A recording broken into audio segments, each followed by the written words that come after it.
একজন প্রিয় মানুষ, যিনি কিনা বাংলাদেশের ডেভেলপমেন্ট সেক্টরে স্বনামধন্য একজন ট্রেনার। খুব অল্প বয়সেই তিনি কিনা তার কাজের মাধ্যমে সুনাম কুড়িয়েছেন, বিখ্যাত হতে যাচ্ছেন আমাদের এই প্রিয় মানুষ তারেক আহমেদ ভাই। আপনাকে প্রেজেন্টার আরিফুল হক সরকারের এই মিনি ইন্টারভিউতে স্বাগত। অসংখ্য ধন্যবাদ আরিফ ভাই, এন্ড স্পেশালি থ্যাঙ্কস এত চমৎকার একটা ইন্ট্রো দেওয়ার জন্য। That is also inspiring for me. Thank you very much. Tarek ভাই, যদি সরাসরি যায়, আপনি ট্রেনার মানুষ, মানুষের ব্রেইন স্টর্মিং করেন আপনি, আপনারা খুব সূক্ষ্ম সূক্ষ্ম বিষয় নিয়ে কাজ করেন, যেটার যোগ্যতা আমার নেই। জীবনটাকে আপনি কিভাবে দেখেন? আসলে জীবনটা কি? Okay, well, for this nice question. So আমি যদি আমার কথা বলি, জীবন হচ্ছে অন্যের জন্য কিছু করা। তো যেহেতু আমি ডেভেলপমেন্ট সেক্টরে কাজ করি, as well as capacity building আমার একটা খুব প্যাশনের জায়গা। তো আমি সবসময় মানুষের স্কিল ডেভেলপমেন্ট নিয়ে কথা বলার চেষ্টা করি, কাজ করার চেষ্টা করি, অ্যাজ ওয়েল অ্যাজ পিছিয়ে পড়া জনগোষ্ঠী যারা আছেন তাদেরকে আমি কিভাবে ডেভেলপমেন্ট করাতে পারি সেটা নিয়ে কাজ করি। তো আমার কাছে মনে হয় যে একজন মানুষ হিসেবে সার্থকতা সেখানে যখন আমার দিয়ে আরেকজন মানুষ সে বেনিফিটেড হবে, সে আমার দ্বারা উপকৃত হবে, এবং সবচেয়ে বড় কথা হচ্ছে তার মুখে আমি একটা হাসি দেখতে পাবো। আমার কাছে মনে হয় জীবন এইটাই, যখন কেউ আমার দ্বারা কেউ উপকৃত হয়, হাসিটা দিবে, দ্যাট ইজ লাইফ। মানে জীবনটা শুধু জীবন নিজের জন্য নয়, এই জীবন থেকে যদি অন্যের জীবনে কোনো ভ্যালু এড করা যায়, তখনই জীবনের মূল সার্থকতাটা আসে। অসংখ্য ধন্যবাদ আমাদের প্রিয় তারেক ভাইকে। যেমনটা আমরা আসলে তার কাছ থেকে এক্সপেক্ট করছিলাম, তিনি তেমনটাই কাজ করেন। ইভেন এভাবেই তিনি কাজ করে যাক, এই শুভকামনা থাকবে। আপনার কাছে আসলে কি গুরুত্বপূর্ণ? মানুষের জীবনে কি গুরুত্ব দেওয়া উচিত?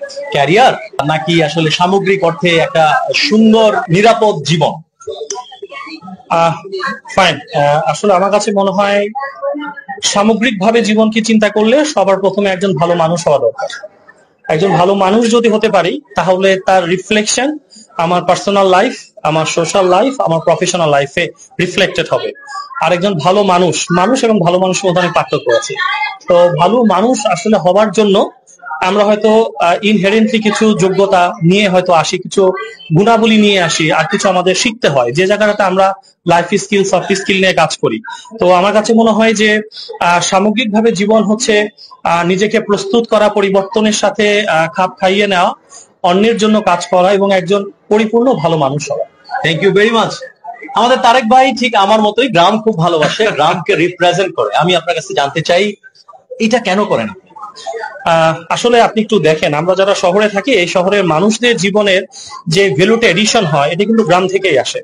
এবং আমি যখন গ্রামে যাই, মানুষদের দেখি, আমাদের আমি বলবো যে রেসপেক্টেড যারা এগ্রিকালচারিস্ট বা এগ্রিকালচারে যারা আছে, আমি যখন বিভিন্ন প্রত্যন্ত এলাকায় যাই, আমি তখন দেখি তাদেরকে কত কষ্ট করে তারা গরমের দিনে, শীতের সময় তারা মাঠে কাজ করে। আমরা যে সময় অথবা অনেক সময় ঘুম থেকে উঠি না বা রেস্ট করি, তখন তারা কিন্তু অনেক পরিশ্রম করে মাঠে ঘাটে। আমার কাছে মনে হয় তাদের জন্য আমাদের অনেক কিছু করার আছে। হ্যাঁ, আমরা অনেকে বলি কিন্তু করি না, করাটা গুরুত্বপূর্ণ। আরেকটা বিষয় হচ্ছে, আমি দেশকে অনেক বেশি ভালোবাসি এবং দেশের বিভিন্ন যে সৌন্দর্য, সেটাকে আমি এক্সপ্লোর করি। আর একটা গুরুত্বপূর্ণ বিষয় হচ্ছে যে শুধু নিজে এক্সপ্লোর করি না, আমি আমার ফ্যামিলিকে নিয়ে এক্সপ্লোর করি। আমার 2 ছেলে আছে, 2 ছেলে এবং আমার ওয়াইফ, আমরা সবাই মিলে এক্সপ্লোর করতে পছন্দ করি। আর ভাই একটা প্রশ্ন করেছেন, দারুণ প্রশ্ন। জীবন বলতে কি বলছেন? জীবন বলতে আসলে আমি যেটা বলেছিলাম, যে জীবন বলতে অন্যের জন্য কাজ করা, জীবন বলতে আমার সন্তানকে, আমার এই প্রজন্মকে সামনের জন্য প্রস্তুত করা, যাতে করে তারা আমার কাছ থেকেও ডিরেক্টলি শিখতে পারে যে আসলে বাবা কিভাবে সমাজের জন্য কাজ করছে, মানুষের জন্য কাজ করছে। এই অনুপ্রেরণা যাতে আগামী দিনে তাদেরকে অনেক বেশি মানুষের জন্য কাজ করতে উদ্বুদ্ধ করে। Thank you very much Tarek ভাই। যারা ট্রেনিং ইন্ডাস্ট্রিতে ক্যারিয়ার করতে চায়, তাদের জন্য ছোট করে আপনি যদি 2টা টিপস শেয়ার করেন।